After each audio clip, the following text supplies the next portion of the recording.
Live, of course, on sports.abs-cbn.com/livestream/PVL, PremierVolleyballLeague.com. In the second game, Banco Perlas versus the reinforced champs, Metrogas Angels. Second set. Palomata able to put it away. Gumabaw gets the first point of the second set. Score 1 for the Cool Smasher. One thing that I've noticed with the Jet Spikers is they've been very consistent when it comes to their first ball. It's actually good that they're able to deliver to Semana. Kulang lang sa diin yung mga palo nila minsan, ano, hindi nila matapos yung kanila atake. Yun.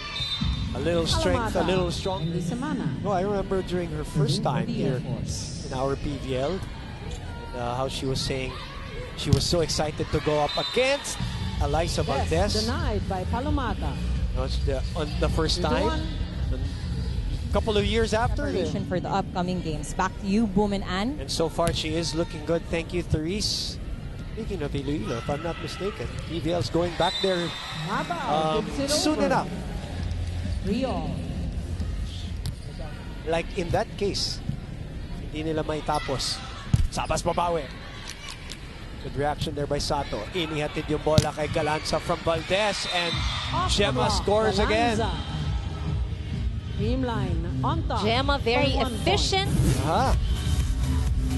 at the front. That's the best word to describe her today.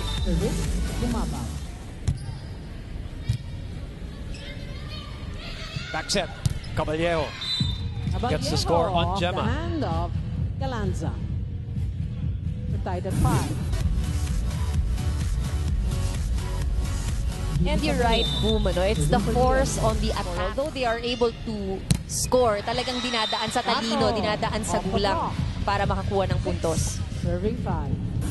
Sato getting the point back though. And that perfect connection. There's another thing I'm also seeing kanina. Pao Soriano scoring also. So may ka-alternate din ito si Sato. Pagdating dyan sa mga palo sa gitna. Before Sato came around, of course, Pao Soriano, the #1 middle attacker dyan sa Adamson University. That's why the fans love this open conference eh. Lalabas talaga yung mga laro at ang mga galing ng ating mga bugso-bugso. On cue. On cue. Request daw, request. Oh, request. Request granted. Pao Soriano comes back in for Atienza. So Sato will serve. That means Soriano will be their middle attacker with Alyssa Valdez. Balmaceda. Pantino. Ganda ng palo. Ganda rin ng dig. Semana. Balik kay Mean. And Panpan gets the score of Morado. And to her, we're converted into points. Kaya kahit na hindi bumubuga ng gusto ito si Alyssa Valdez, she's getting help from Gemma and Michelle, and miscommunication. Sino nagkamali doon? Soriano and Morado not meeting eye to eye in that last play. Mataas yung set. Soriano was already there. Nalunod. Pinawian. Pinabawi. And that's what the good setters do. We're tied at 10. Excellent set for Soriano, allowing her to score that point. And one of the things on her attacks, no, yung kanyang lihis, rarely siya pumapalo ng diretso talaga. Pag nasa gitna siya, she always goes left and right. So it's harder to block, obviously. Harder to check. Gemma. Galanza with a well-placed shot. Gemma very high efficiency when it comes to her offense, be it off the block. Sila ni Mitch. Gumabaw. Ang taas ng porsyento ngayon. And you know, it's not a bad thing that we're not seeing much from Alyssa in this game, because it goes to show how there's very good balance with the team. Oh, we've said it so many times, this team can form 2 teams. Between themselves. Malalim pa yung ano nito yung bench. Andiyan pa sila Kyle Negrito, andiyan pa sila Melissa Gohing, andiyan pa si 2 teams against each other. Palomata Alamata off the hand of on Odette. top of the 11, blockers. serving 12. Sa ating laban kahit nung unang set. Cassis is here. Joy Cases pumasok. Binigyan kaagad ni Caballero. It's really that finish and that we don't see. We haven't seen a lot of dito sa Air Force. Galanza finds the Galanza opening and sees Galanza the goal. scores again. Tama yung isang 13 nag-tweet to sa 11. atin. Naghahabol ng best player. Itong si Gemma Galanza. Well, hindi niya hinahabol pero she is playing like it right now. So much. Full games talaga eh. Maganda yung gutom eh, no? Yung may gutom, may halong gutom ang laro. Morado, open, Galanza na naman, Balmaceda, pops it up, chance ball. Quick naman dito kay Sato, and this is the Sato variety off the net, of a and Gia they- Morado. This is the ability 14 of to 11. their best setter. That last play wasn't the best of Risa Sato's hits to Mama sa net, but nonetheless, it is a point for them.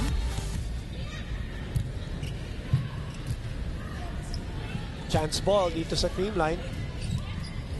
Cases unable to put it away. Wendy sa gitna, antipuesto. Good reaction by Morado. Ayun na naman si Galanza. Who's gonna set? Antipuesto does for Cases, who goes to the back row. Galanza, off speed.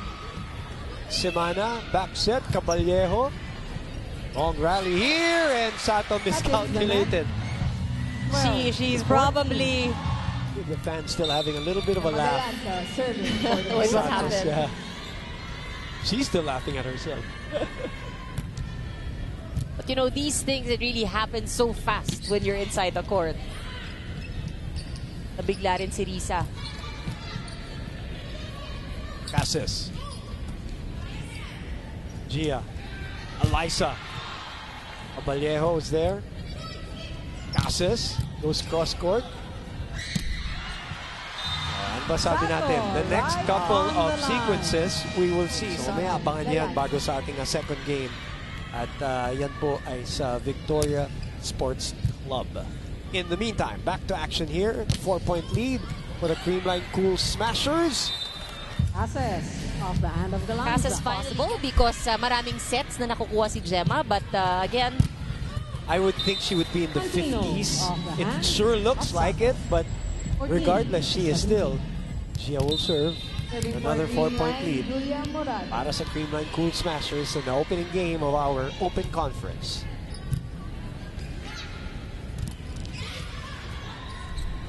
It's still alive, but Creamline unable to Alamada cross scores one. the ball, The so Lady lead is Jets 3. Strikers, 15 to 18.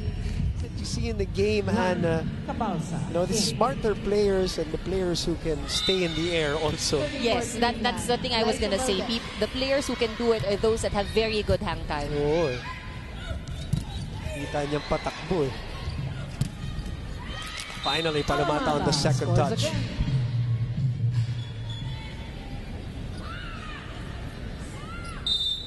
So, Serving for Air Force. the lead is now Mayan down Pantino. to 3. And Mayan Pantino with the serve. Gumabaw.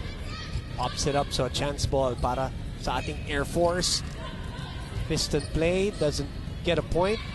Galanza again. Gets the point off the block. Galanza. An off-speed shot. 20-16.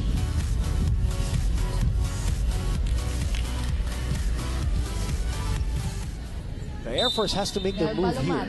Actually, they should take advantage, when they're seeing that Creamline is committing some errors here and there.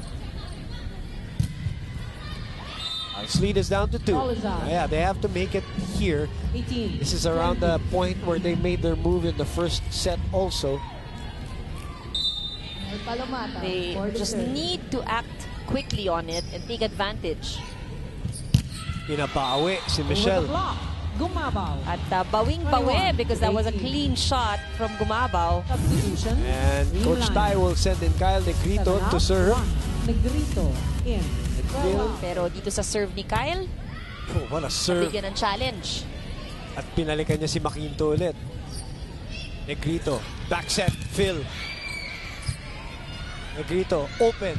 Gemma. 4-point lead. And Negrito was there for an easy dig. Pipe attack for Eliza. And a long rally. It's still alive actually, but it will be won 4 touches. by the Lady called Jet on the Cool Spikers. Smashers. 4 touches for Creamline.